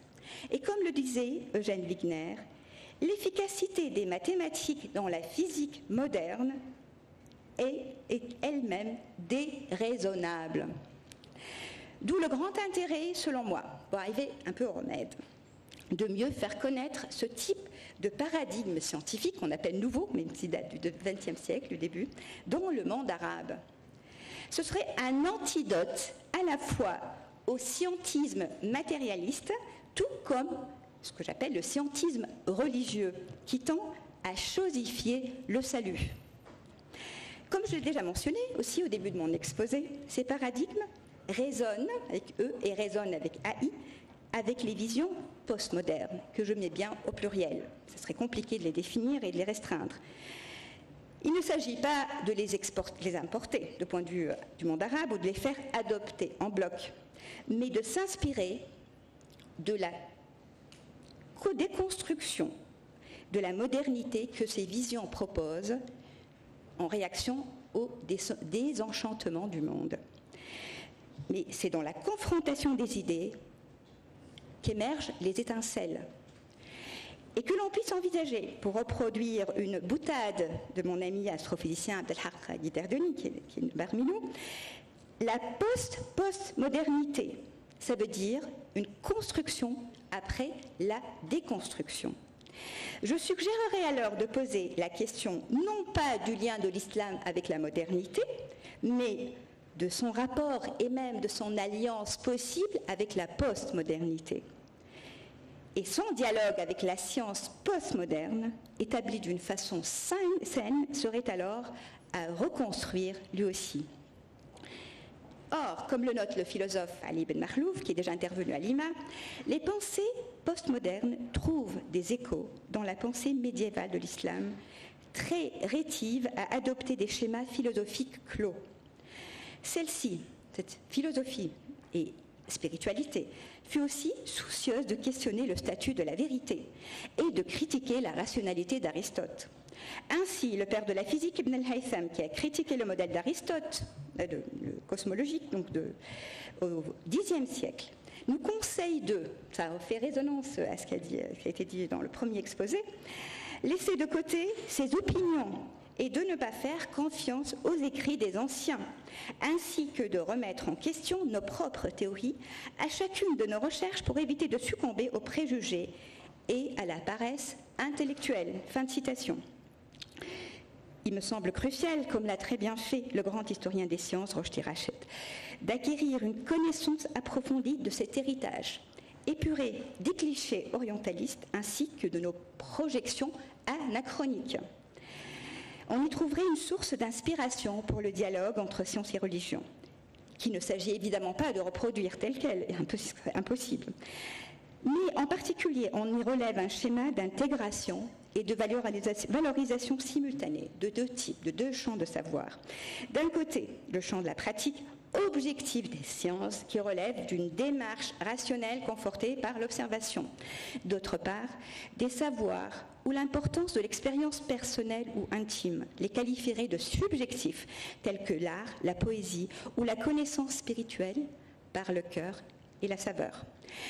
Contrairement à une vision binaire que l'on transpose sur notre lecture de l'histoire de cette pensée, les démarches philosophiques et scientifiques avaient très souvent des motivations d'ordre métaphysique. Et les démarches spirituelles intégraient la rationalité, tout en la dépassant. Ainsi, le père de la chimie, je cite que quelques exemples, Jabr ibn Hayyan, était motivé par l'alchimie, alors qu'il a fondé la chimie. Je citerai aussi le grand astronome, cité aussi par Johnston, Nasreddin Tusi du XIIIe siècle, ayant donné un théorème, dérivé un théorème qui n'avait pas d'équivalent chez les Grecs et qui fut utilisé par Copernic avec un schéma identique, reproduisant même les mêmes lettres en arabe traduites en latin. Atoussi fut surtout connu comme un grand théologien, tout en proposant une vision intégrant l'évolution des espèces, écrivant par exemple que l'être humain est placé sur l'étape moyenne de l'escalier évolutionnaire. D'ailleurs, Ibn Khaldoun aussi parle d'une descendance commune du singe, de l'homme. Et l'intérêt aussi de théologiens ou maîtres spirituels envers la science, qui pouvaient aussi dépasser librement, beaucoup plus facilement que les scientifiques, entre guillemets, la cosmologie d'Aristote. Par exemple, Fakhreddin Razi, au XIIe siècle, conclut « Ne doute de la rotondité de la Terre que celui qui est privé de réflexion ». Ou alors il écrit que Dieu a la puissance infinie, a le pouvoir, la qudra, de créer des milliers de mondes, au-delà de ce monde. Les arguments des philosophes, évidemment, dans l'héritage Platon et Aristote, pour affirmer que le monde est un, sont faibles. C'est cette cosmologie qu'on retrouve aussi dans un livre remarquable, qui n'est pas traduit, je l'ai lu en arabe, d'un saint que j'ai présenté à l'UNESCO une fois, du XXe siècle, Cheikh al-Alawi, qui écrit dans cet ouvrage terminé en 1904, « Ainsi la Terre a 3 mouvements, un sur elle-même, d'où provient l'alternance du jour et de la nuit, un autour du Soleil, d'où provient l'alternance des saisons, et un mouvement accompagnant celui du Soleil. » Ça, c'est qu'un exemple. Sa motivation, bien évidemment, ce n'est pas de fournir une preuve rationnelle de la véracité du Coran qui l'inspire, il a aussi des sources d'inspiration, de la spéculation, ni de ses capacités propres, spirituelles, à anticiper de telles théories. Il s'agit d'exercer le tafakkur fi khalq as-samawati wal ard, la réflexion, sur les signes du livre cosmique et de le contempler comme lieu de théophanie divine. Il nous offre une voie de retrouver du sens dans la recherche de la vérité. Qu'on soit agnostique pratiquant la science ou croyant pratiquant la religion, nous sommes invités à questionner le sens et la portée symbolique et profonde de nos pratiques. Ce qui saurait nous épargner les scléroses qui nous menacent de part et d'autre, et leurs conséquences et de leurs conséquences fâcheuses que je n'ai pas besoin de rappeler. De part et d'autre, nous sommes aussi invités à intégrer, valoriser, respecter tous les modes de connaissance, ou encore mieux, à devenir poète. Car par la beauté de la connaissance, on espère atteindre la connaissance de la beauté avec grand B. Je vous remercie de votre attention.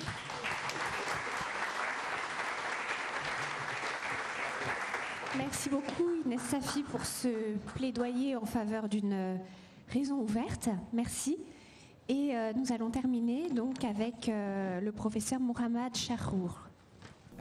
Je suis extrêmement désolé car je vais m'adresser à vous en étant assis. C'est l'âge, comme vous le savez.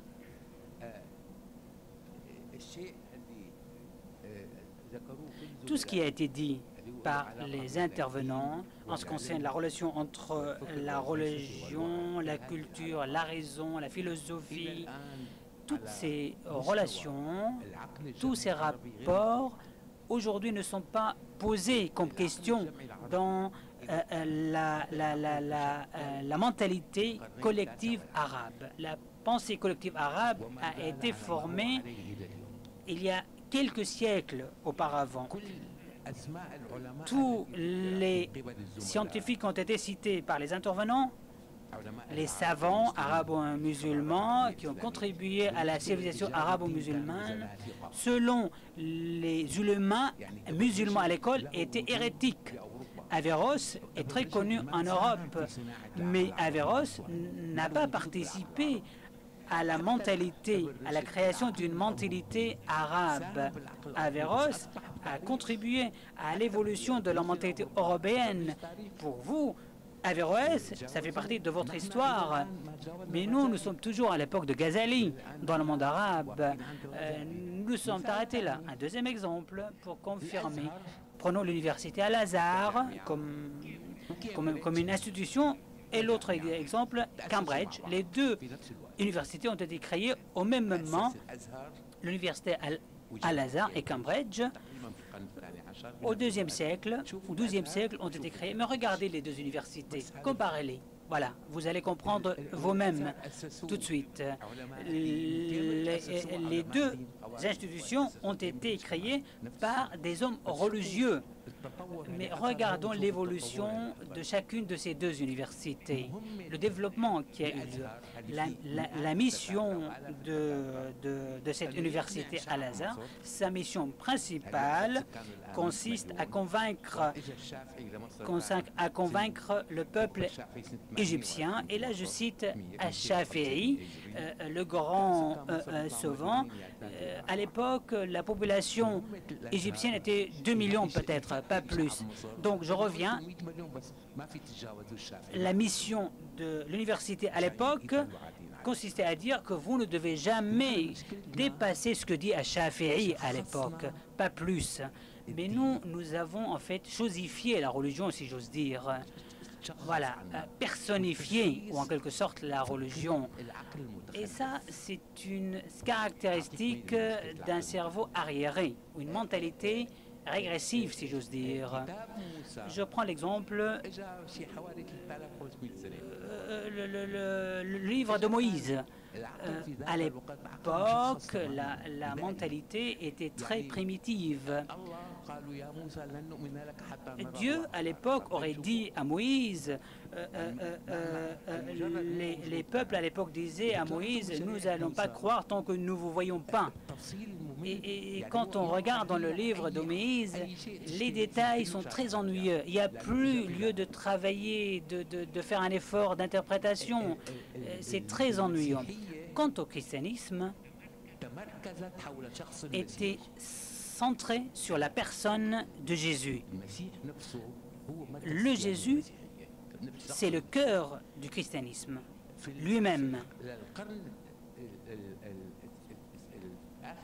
À la fin du 7e siècle, pardon, à la fin du 9e siècle, le grand savant Shafi'i est né vers 770.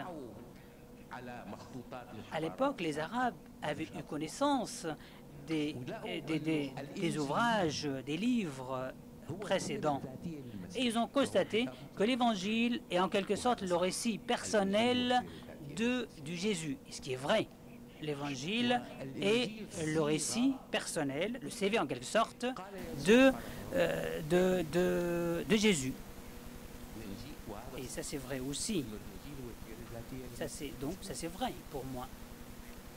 Mais nous, notre prophète, qui est le maître des prophètes, mais lui aussi, ses paroles doivent être révélées, sont révélées, bien sûr. Et là, on est tombé dans le même problème.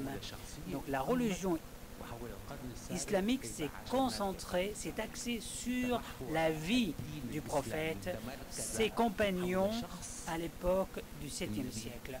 Donc, c'est tous comme à l'époque de Jésus et ses apôtres. Donc nous avions des centaines, chez les musulmans, des centaines d'apôtres en quelque sorte. Donc nous avons commencé à penser au mode de vie du 7e siècle. Tout ce mode de vie est devenu religieux. Exemple, la tenue vestimentaire est devenue quelque chose de religieux.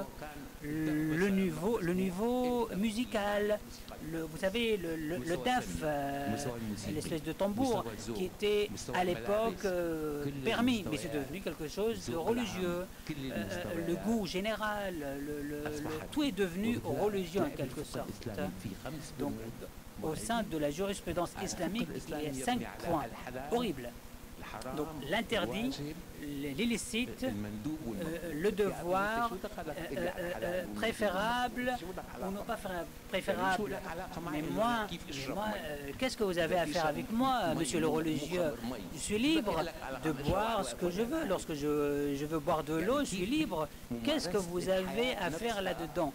Donc, comme je vous ai dit, la pratique quotidienne de la vie est devenue quelque chose de religieux. Mais vous pouvez, par exemple, vous, monsieur le religieux, pouvez me dire ce qui est licite ou illicite. Mais après, tout ce qui est licite, je le fais comme je veux. Vous n'avez pas à me dire, puisque boire l'eau c'est licite, vous n'avez plus à me dire comment et quand je dois boire de l'eau. C'est quelque chose qui doit être géré par les us et coutumes et les lois. Mais comme je vous ai dit, tous ces détails de la vie quotidienne sont devenus quelque chose de religieux. Et donc nous avons eu beaucoup de pratiques illicites, ou haram comme on dit. Et ça fait partie des raisons qui ont contribué à l'émergence des mouvements d'extrémistes. Donc voilà. À chaque fois, ça a créé chez nous un sentiment de culpabilité. Quoi qu'on fasse, on se sent coupable. Dès qu'on est petit, on grandit, on nous dit toujours c'est haram, donc c'est interdit, c'est illicite. Et du coup, nous avons évolué, développé ce concept de complexe de culpabilité. Donc, ils ont développé cette prison qui nous amène directement vers la mort. Voilà ce qui s'est passé. Ainsi, donc je reviens à la personnification de la religion. Nous avons peut-être repris cela de Jésus. Regardons ce qu'on a dit pour éviter de dire, chez les musulmans, éviter de dire que Jésus est le Fils de Dieu. Ils ont commencé à dire c'est le plus noble des créatures de Dieu, c'est etc. concernant le prophète. Donc ils ont un peu élevé cela. Et c'est ce que nous constatons dans la jurisprudence, dans l'effort d'interprétation islamique. Étant donné que le mode de vie qui existait au 7e siècle est devenu la religion en fait.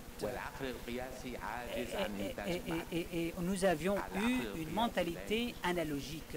Une mentalité analogique ne peut pas en fait créer quelque chose de bien. Pourquoi? Parce que la pensée analogique a besoin d'un référent, d'une référence. C'est comme le communisme. Le communisme, en fait, a repris ce qui existait, le modèle soviétique. Mais la pensée islamique ne peut pas créer de nouvelles façons de penser pour gérer la société, les modes de vie. Donc après, nous nous sommes ouverts vers l'Europe. Donc je passe, j'avance dans le temps. Mais nous sommes restés à ces principes. Regardons tous ces livres. Nous avons un problème avec un seul livre. Dedans, il y a une centaine de pages. Ce livre est le message de Ash-Shafi'i, où ça a été précisé les racines usul al-Qur'an. Donc, ça détruit la sunna comme une révélation. C'est le premier qui l'a dit. Ash-Shafi'i, personne avant lui ne l'a pas dit. En matière d'analogisme, donc il y a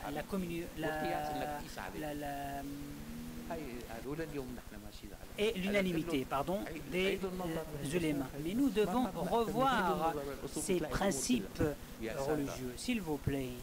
C'est ce que je dis ici. Après avoir écrit une dizaine de livres. Dans tous les livres de la jurisprudence, je n'ai rien vu de similaire du Coran. Le Coran n'est pas le centre de l'islam. Je le dis hautement, publiquement. Le Coran n'est pas le centre de l'islam. Pas du tout. Absolument pas. Le livre, c'est pour le Coran pour lire au moment des morts, pour les bénédictions, donc le divorce, le mariage, les punitions. C'est autre chose. C'est absolument autre chose. L'islam, c'est autre chose. Donc, tout ce que j'ai vu, tout ce que j'ai écrit, j'ai rien fait. Tout ce que j'ai déplacé le centre. Vous avez choisi le centre, le Coran, mais le Dieu, c'est lui l'auteur. Dieu est vivant. Et moi, je suis vivant. Je vais lire avec mes propres yeux. Je ne veux pas lire le Coran avec les yeux des précédents, des aïeux. Je veux lire le livre par mes propres yeux pour voir où est-ce que le Coran a été juste ou pas juste. Et là, je voulais attirer votre attention sur un point. 14 siècles ont passé sans explication. On ne nous a toujours pas expliqué ce qui est écrit, ce qu'on dit maktoub en arabe, ce qui est le destin, ce qui est écrit. Mais pourquoi on dit c'est écrit? Pourquoi c'est écrit le destin ou la destinée? Comme vous le savez, dans le Coran, le verbe kataba, ça veut dire écrire en arabe, ce verbe a été manipulé, a mésutilisé. Quand on dit il a écrit, c'est-à-dire j'ai relié deux choses. Quand je dis a, c'est une syllabe. Après kha, j'ai akha, ça fait deux sons. Et donc je relie kata avec bon. J'ai relié, c'est-à-dire j'ai remis deux choses ensemble. Le livre, moi je vis à Paris, en livre, maktabé en arabe ça veut dire bibliothèque. Et dans la bibliothèque, il y a des livres, il y a beaucoup de titres. Le livre, kitab, lorsque Dieu dit je vous ai révélé un livre, une bibliothèque en quelque sorte. Lorsqu'il a dit je vous ai révélé un livre, en fait, il n'y a pas un seul titre, un seul livre, il y a plusieurs titres au sein de ce livre. Et il y a le message, il y a la prophétie et l'index. Donc le message, le jeûne, il y a la prophétie. Donc la prophétie est synonyme du Coran. Vous savez toujours l'index, lorsque vous entrez dans une bibliothèque, il y a l'index. Mais bien sûr, le Coran a un index. Mais qu'est-ce qu'il y a dans l'index? Dieu nous a fixé l'index. Par exemple, il y a certains principes. Ce livre est là pour prouver ce qui a été dicté par Dieu. Donc le Coran confirme le message et lorsqu'on croit à ce Coran, ça veut dire c'est l'index. Donc en quelque sorte, Dieu nous explique le contenu de ce livre, qui constitue en quelque sorte une bibliothèque et pas un seul livre. Donc nous sommes arrivés beaucoup plus tard, au XXe siècle. Ces gens-là, ces ulémas, ont assisté aux avancées technologiques scientifiques. Lorsqu'on parle du ramadan, du jeûne, hein, ce n'est pas le Coran, hein, ça n'a rien à voir avec le Coran. Et c'est une question. La prophétie du prophète, Mohammed bin Abdullah, je ne peux pas vous parler de la galaxie, de l'univers ou d'autres choses. La question philosophique la plus importante consiste à dire la théorie du savoir, c'est-à-dire la relation entre l'existence et la perception. La relation entre l'existence et la perception. C'est ça la théorie du savoir, à savoir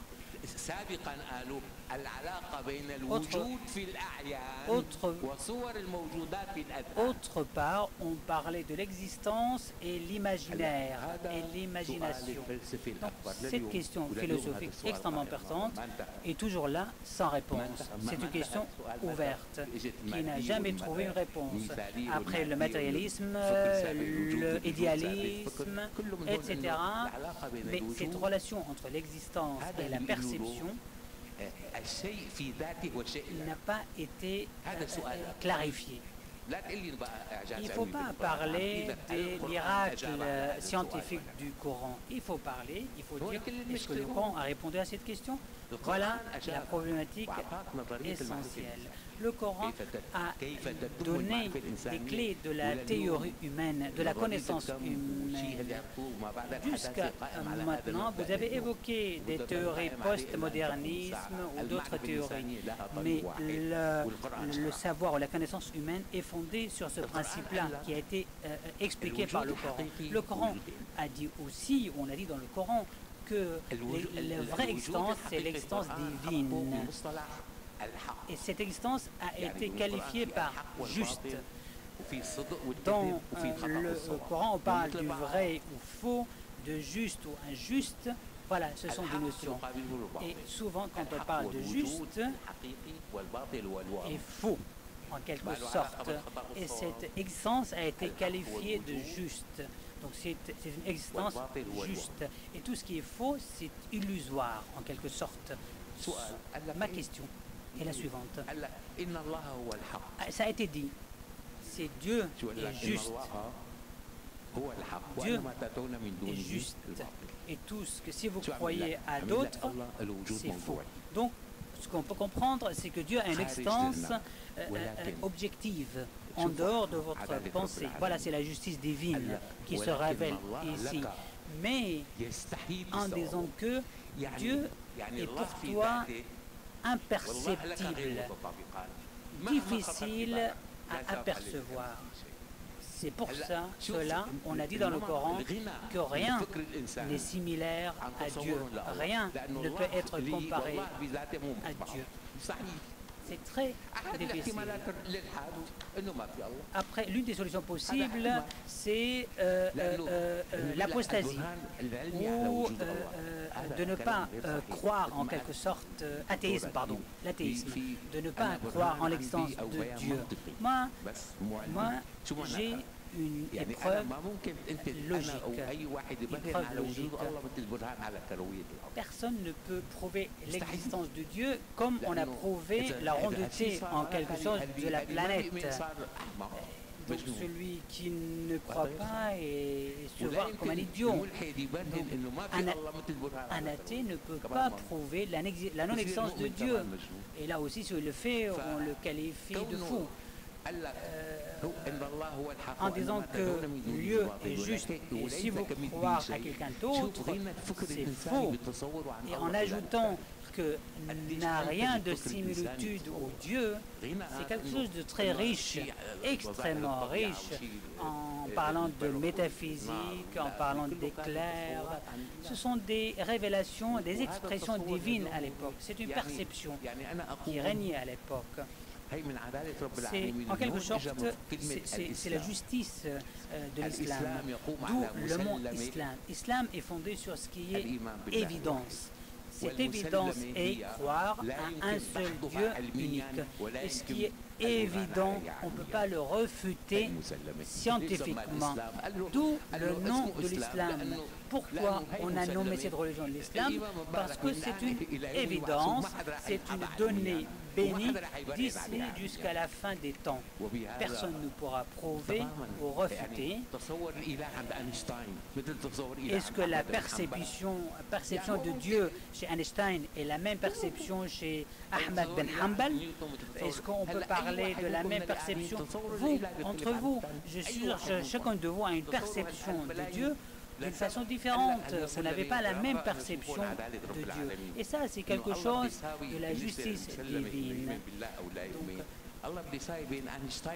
C'est difficile de comparer Einstein à un vendeur de falafel, excusez-moi l'expression, mais les deux sont pareils, sont égaux. C'est une évidence pour les deux. Pour les deux, c'est une évidence. Donc, bien sûr, il n'y a pas... Il y aura toujours des personnes athées ou des personnes qui ne croient pas, etc., tant que la vie continue. Par ailleurs, dans le Coran, on dit, et on parle de l'existence. On parle de Dieu, le créateur de la planète et de la Terre, enfin de la Terre et de l'univers. Donc quand on parle de créer, c'est le design. Créer de façon créative, c'est quelque chose qui n'existait pas. Voilà la créativité. Celui qui a institué l'islam, c'est-à-dire c'est quelque chose qui n'existait pas avant. Donc trois adjectifs pour Dieu, créateur, mais créateur de façon créative et également l'initiateur en quelque sorte. Voilà les trois adjectifs qualificatifs de Dieu.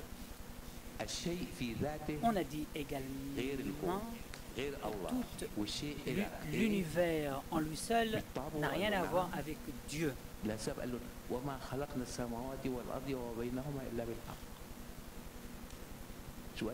Dans le Coran, on a dit également que toute création de la planète et de l'univers est quelque chose de juste, comme il a qualifié tout à l'heure Dieu comme juste.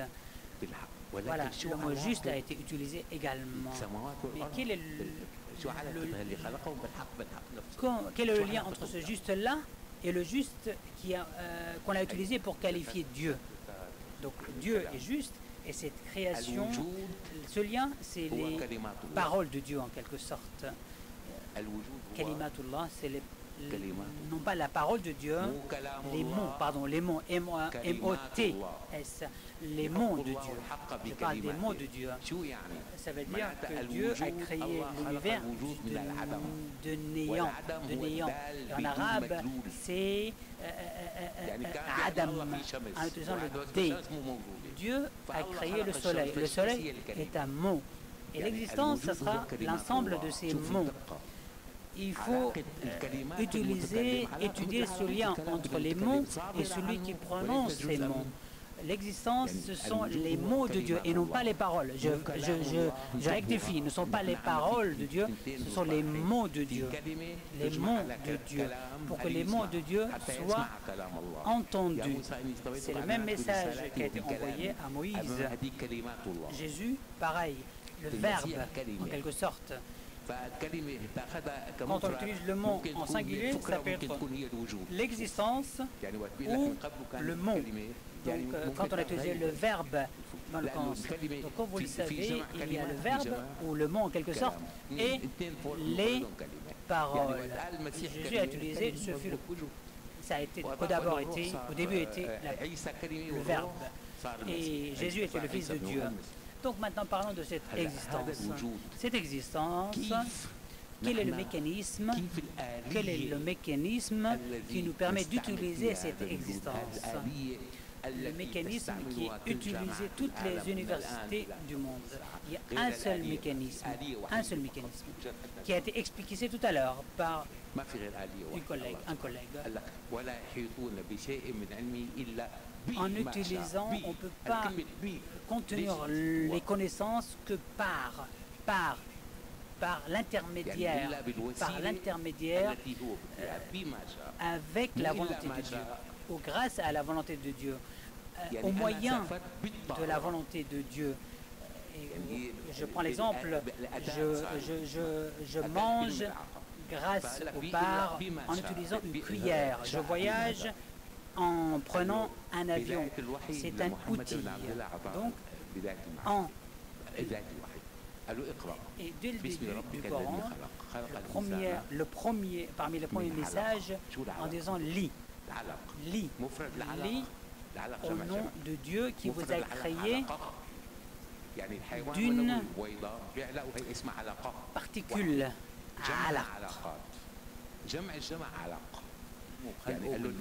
Dieu a été créé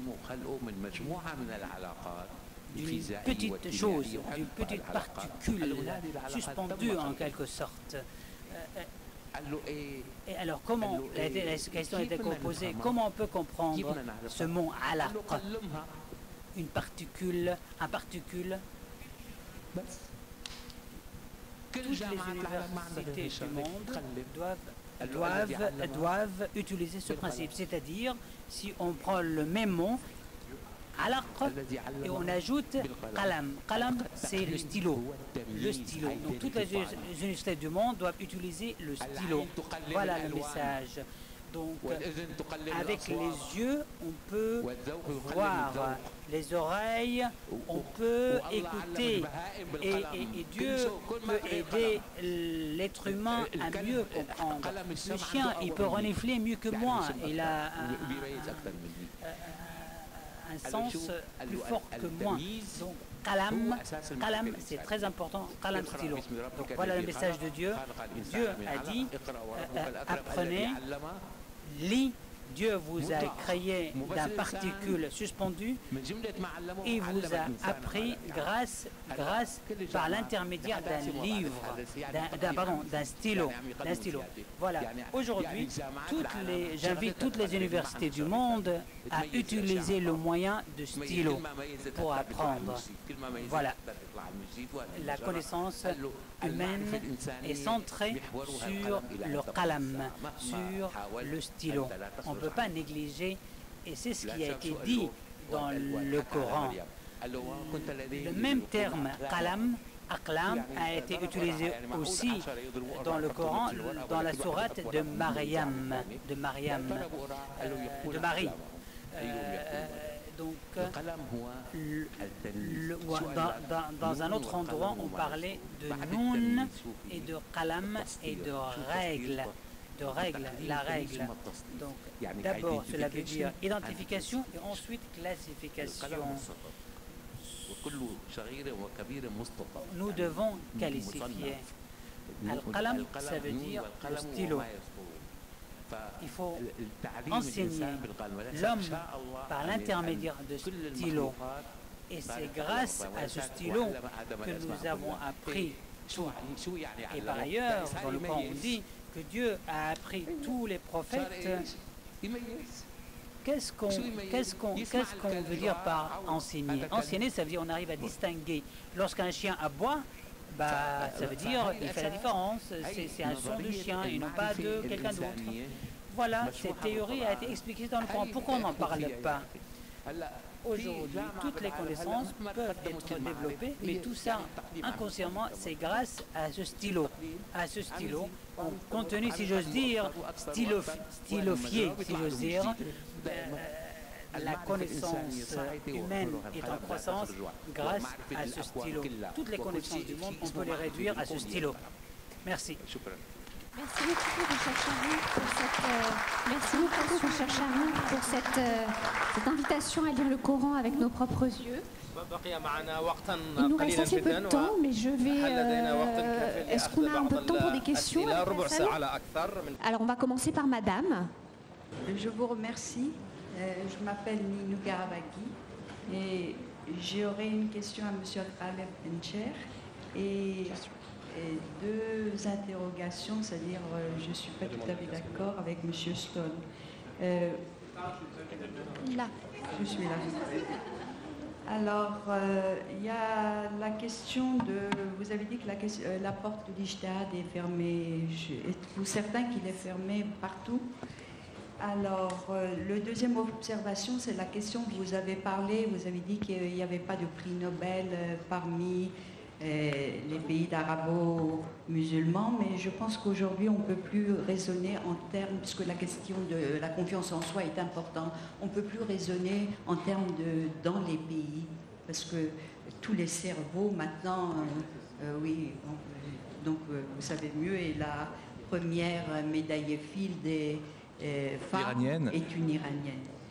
Alors j'en viens maintenant à ma question à M. Khaled Bencher.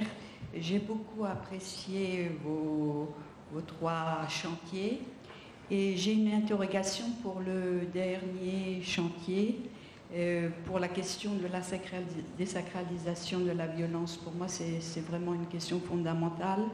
Mais vous avez laissé une porte ouverte à la violence légitime qui est reconnue aux États.